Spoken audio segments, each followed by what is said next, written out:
We all know that League of Legends champion balance is a touchy subject. How many videos do you see every year about this topic? How many Reddit posts every week? Riot sucks at balancing their game. Okay, fine. However, when champions have been overloaded in the past, Riot has been willing to compromise on some of their mistakes, probably more than you remember. They have often pulled out abilities and mechanics completely when they weren't giving enough counterplay or made the champion too overloaded. Akali used to have true stealth, being invisible under turrets. Both of her ult charges were skill shots, meaning she had even more mobility to go over walls. Her Q used to heal her, and she could cast Q during her E flight. Aatrox is another infamous example for the amount of things they removed for him. I bet many of you forgot his passive had Mutilator, reducing healing and shielding. His E dash had 2 charges, and the passive healing worked on minions, not just champions. Is that all, by the way? Am I forgetting anything? Yeah, you know, I think that's it. I don't think there's anything else that's been removed from Aatrox's kit. Up until recently, Pyke would give himself additional cuts with his ultimate. This made his mid lane stupidly broken, as he was not required to farm while generating the most gold in the game. Aurelia's ultimate used to disarm enemies, and her passive did bonus damage to shields. They had to completely change Kench over the years, making one of his basic abilities into his ultimate because it was just that powerful and impossible to balance, and Zoe used to be able to pick up teleport from lane minions. Oh! You're kidding! And the worst offender of all is actually one of the newest, which is Zeri. Now hang on, let me clarify here, because I actually like this champion a lot.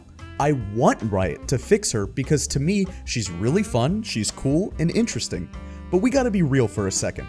Absolutely nothing about her has ever been reasonable.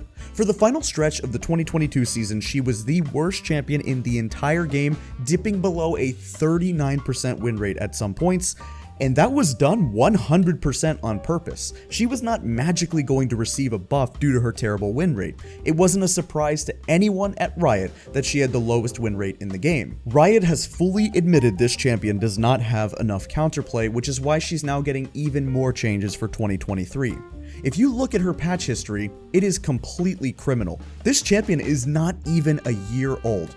Change after change after change. Look at this mess. But why exactly? What is so wrong with Zeri that Riot had to forcibly remove her from the meta only to reevaluate a little later? It's complicated, but here's the skinny. If you played back in 2015, you'll remember Kallista's release, and at the time, she was the strongest champion ever made.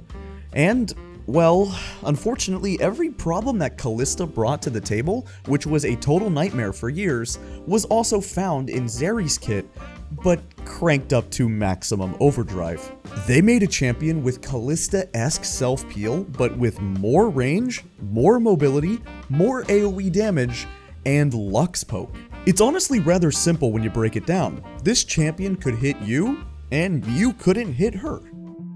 Everything that Riot has ever done to make broken champions came together in this one mess. She is the proof that designers often go way too far, and again, it is such a shame because I really like her, and I want her to be healthy and fair and reasonable because I want to play the champion. I honestly believe either Zeri was playtested far less than other champions normally are, or maybe due to being tied in with Zaun and everything with Arcane, it's possible that she was rushed out to meet a certain deadline.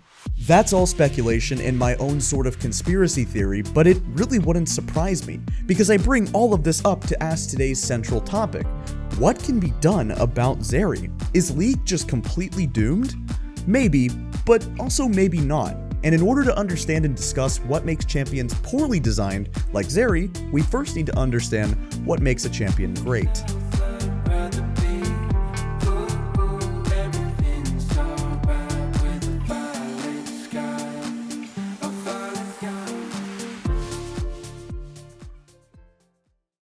But before we dive in, today's video has been sponsored by Repeat.gg. Repeat is a great opportunity to have more fun while gaming and also earn some cool rewards. Check this out. The website runs a series of tournaments to compete for prizes. Now I know what you're thinking. Okay, but what if I don't have any friends or can't coordinate some custom games? Don't worry, neither do I.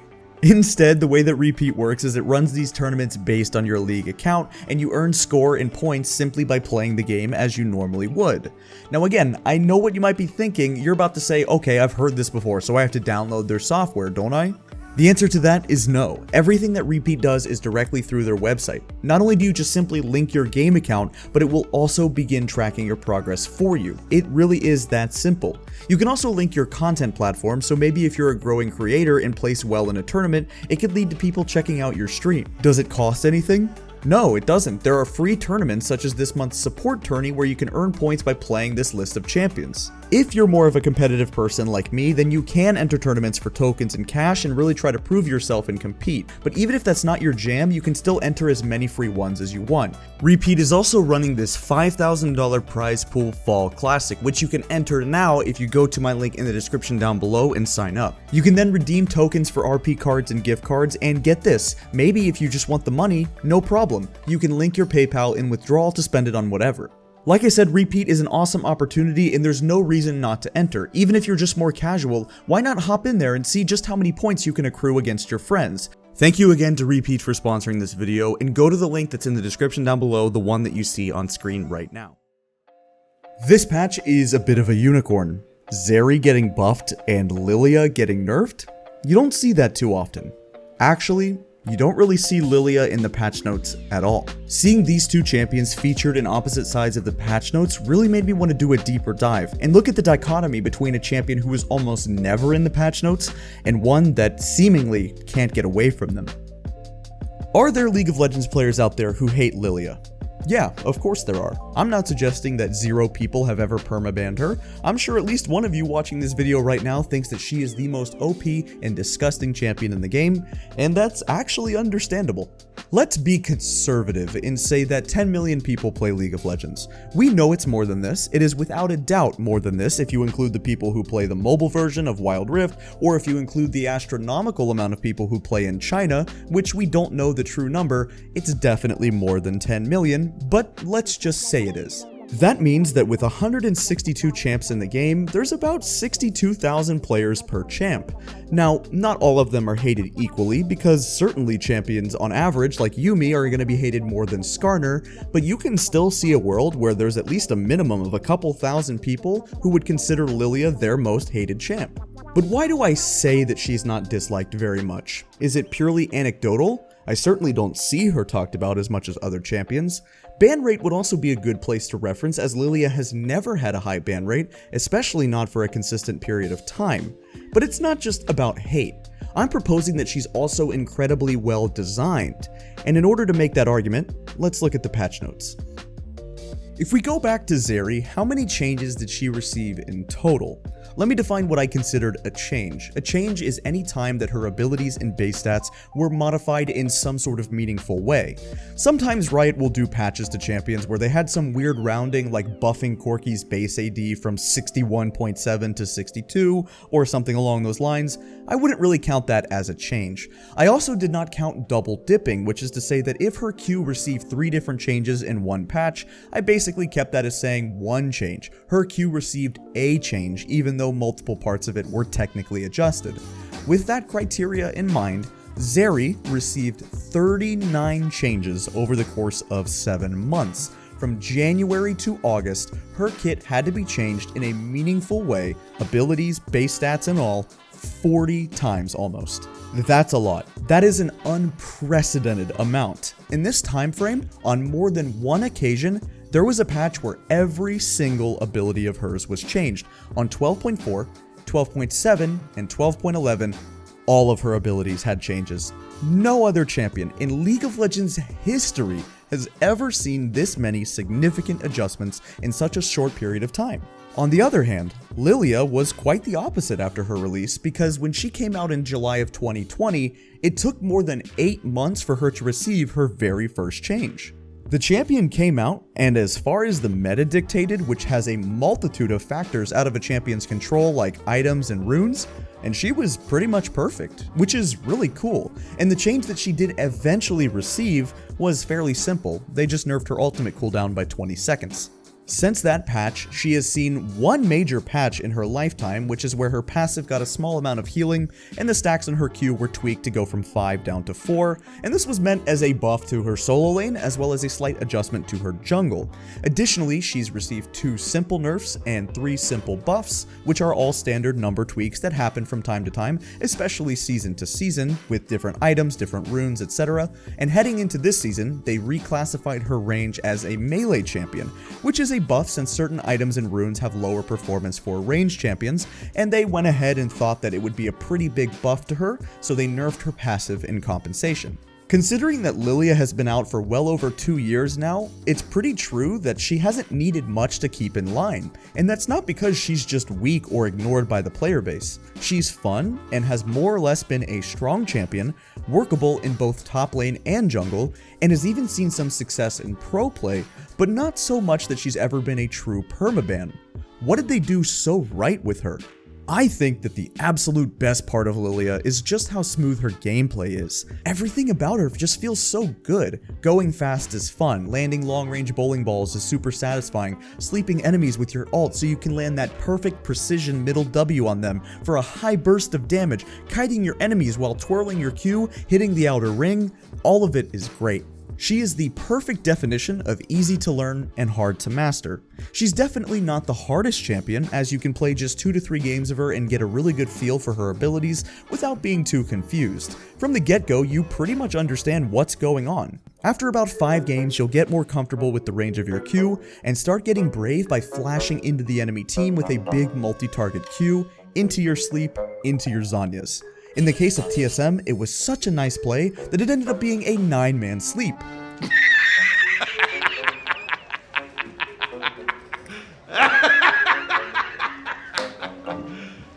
You serious? But even if she isn't hard to learn, you can still express tons of mechanical mastery with practice.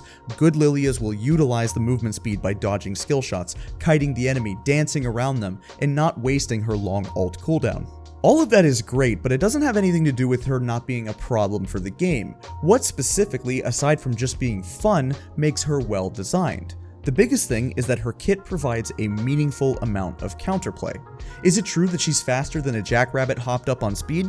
Yeah, that's true, but in order to do that, she has to stay in close range and build up to that fantasy. She only gets mobility throughout a fight, and unless you stacked up your Q from a jungle camp or scuttle crab or something beforehand, she's never truly that fast at the start of a fight. Technically, Lillia does have a global AoE sleep ability, but it's not going to happen.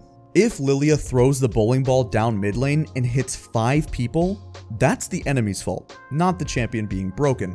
It's a very slow ability and has a small hitbox. This means that for Lillia to do crazy big plays, she typically has to commit a lot of resources.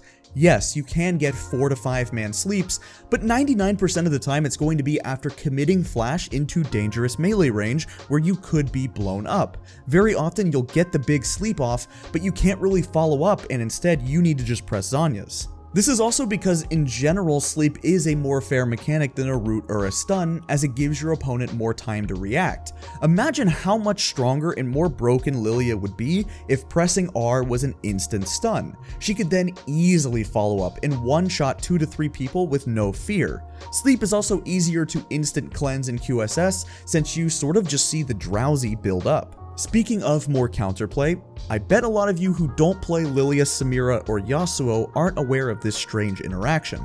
For some reason, Samira in Yasuo W deletes Lillia ultimate. I don't just mean for them, I mean what legitimately happens is that Samira can press W and 100% remove Lillia ult on anyone who was affected. Essentially, Samira W provides a QSS for the entire team. Seriously. The same thing goes for Yasuo's Wind Wall. For whatever reason, Lillia activating her ult itself is counting as a projectile. I completely understand blocking the seed, of course that should happen, but projectile destroyers providing the entire team QSS regardless? I don't know. All of these factors have led to a low ban rate fun champion who is strong, usable, and doesn't really show up in the patch notes very often. She has not required a boatload of changes. She's been able to have some success in pro play without fully destroying the scene, and all of these things come together to make a good champion, a positive addition to the game. Which is why we now go back to Zeri. Yeah, Zeri's win rate in solo queue is really low. I don't know, these are like, it has the Rise conundrum and the LeBlanc conundrum where it's just broken in pro play, but it can be useless in solo queue, so it's like unbalanceable, this champ. At the beginning of the video, I explained the spark notes on how Zeri suffers from a lot of the same problems as Kalista did many years ago, but let's expand on that because I know a lot of you might be thinking that they're very different, which is completely true. They're not carbon copies of each other. For example, Kalista has always dominated the early laning phase, while Zeri, even at her peak, is not a good laner. As previously stated, the simplest explanation for the problem of Zeri is that when she's really strong, she can hit you and you cannot hit her. The combination of damage that occurs at range, that's AoE, and coming from a source who is moving so fast it's hard to hit with skill shots, made her impossible to deal with. It almost feels like Zeri found herself to be everything that a champion like Jinx or Twitch had ever wanted to be. That late game fantasy hypercarry that these two champions try so desperately hard to get is exactly what Zeri was all about, but it was more consistent. Zeri has more self-peel than Twitch does, a similar but ultimately better poking tool on her W than Jinx does, and enough safety to guarantee scaling. This was often her biggest strength that I think people overlooked. It wasn't just the ability to escape ganks with her E and use it in tricky spots like in the alcove, it's actually that even in lanes where she shouldn't be able to contest at all, let's say a Zeri Yuumi versus a Draven Nautilus, you couldn't punish her the way that you could a Jinx because Zeri Q is such an effective tool for last hitting. It doesn't cost any mana, has enough range to contest the push, and always grab a decent portion of the farm. We'll get into the new Zeri changes in a second, but one of those changes is taking away range from her Q, which I do think is a good approach. By not allowing her to AFK farm and hold out for 30 minutes until she has items, it opens up options to punish the early game more. Zeri's charged up W is one of those abilities in the game where it's really fun to use and pretty cool, but often leaves you questioning why the champion even needs it. When discussing Lillia, I mentioned a core reason why she's well designed is due to how much she has to commit in order to be effective. The one weaker part of Zeri that people do talk about is that she does lack a certain amount of damage you expect from the role. Compared to the absolute burst of heavy crits from a Caitlyn or Jhin, the one-shot potential of a Lucian Nami, Draven hitting like a truck, Misfortune love tapping you into oblivion, Zeri shouldn't really be able to do that, and truthfully, she doesn't. She has more mobility than all these champions and has more self-peel while not struggling with mana and pretty consistent wave clear, so it's expected that she shouldn't be able to blow you up with crits, and all of that is fine, except the fact that at her peak, she didn't really have this weakness. The laser would cover that up. You would just sit behind a wall and wait for long-range W poke, and then go in when the enemy wasn't at full health. To make up for your lack of damage, you can easily go in there when they have to run away from you, and because you're Zeri, you can catch up to them and kill them. Did I forget to mention the fact that when the champion came out, she wasn't even building proper crit, and instead was building Bruiser with Trinity Force and Titanic? Yeah, I know that was a numbers problem, but it really feels like if they playtested her more, they would have seen the problem with those builds. At least they're not viable now though. We know for a fact that Riot is going to continue to work on Zeri until they get it right. It might take more than this, but here's what we have so far. They detailed the notes, and I'd like to start with some explanations as it really aligns with what we've said so far. This is what Tim over at Riot had to say. Zeri with 900 range, an infinite ult, and high damage had almost zero weaknesses in coordinated play, making her be in threat range more and commit her E to have her zippy payoffs and carry moments. That's the key word there, commit. I was really happy to see at least Riot seems to understand the problem. Here's the big one though, removing 75 range from her Q, which is substantial. This really hurts contesting the push for free and the greedy cull start, which has become the meta for Zeri to just sit back and wait and basically AFK farm for items. Pro games consistently go to 3 items for ADCs, which is exactly the point that Zeri no longer had any counterplay. But by buffing the early game, it means you're supposed to be able to push your own lead as well. This makes it so when Zeri starts 3-0 because her support is landing all the CC and playing well, Zeri is allowed to push up and play forward. Previously, she was not only overpowered, but boring to play against because it was all about standing as far back as possible and grabbing CS. Hopefully this incentivizes Zeri to fight more and get in there due to the lack of range, but higher base stats. The final part of the notes is also very interesting to me. It's based around her ultimate, which is by far the most contentious talking point for people because they really don't like playing against it, which is understandable. She's really fast, does a lot of damage, totally get that. These changes that they put out were very confusing as well, and Tim later clarified exactly how it works, so let's talk about it. Zeri's ultimate is still infinite, but it's split into two different buffs. The first is a stat buff that she gains, and then overcharge, a totally different buff. The stat buff gives her attack speed, movement speed, and the chain shots. By hitting champions, you can add to this timer, but this is hard capped at 10 seconds. Zeri will not get these bonuses no matter what for longer than 10 seconds. Overcharge is just bonus movement speed, and that's the part that's staying infinite. You can continue to hit champions past 10 seconds, but all you will gain is movement speed. The fact that the attack speed and chain shots expire after 10 seconds is quite substantial, but losing the 10% movement speed from that as well, and then only having the overcharge speed, means that she will be slower than before unless you get tons and tons of stacks. However, keeping these stacks is also very difficult now because they only last for 1.5 seconds. As he says, getting hit by 1 CC or having to flash out of a fight should mean that Zeri should completely lose her ult now. I thought about this quite a bit, and I think I'm on the side of the fence that this is a good approach. I suspect that this will start out as a substantial nerf to her ultimate, but what it does allow them to do is actually buff the ult, which beforehand would have been completely absurd. If her ult is very weak because either the chain shots don't pack enough damage for those 5 to 10 seconds or she loses the stacks too quickly at the 1.5 second intervals, they could look to buff those things. Despite an unprecedented amount of patches, I think there's still some hope for Zeri. Maybe Riot needs to look into something more serious here and remove something from the kit, like Akali no longer being stealthed under turrets, or like Aatrox no longer reviving. What if Zeri was just not able to extend her dash over walls? Could it be as simple as removing that threat of her mobility and forcing her to position more carefully? Should her W just not have this terrain laser mechanic, this poking tool that seems to cause problems? There might be hope if they're willing to take the necessary steps and look at how many things are in her kit and try to remove something.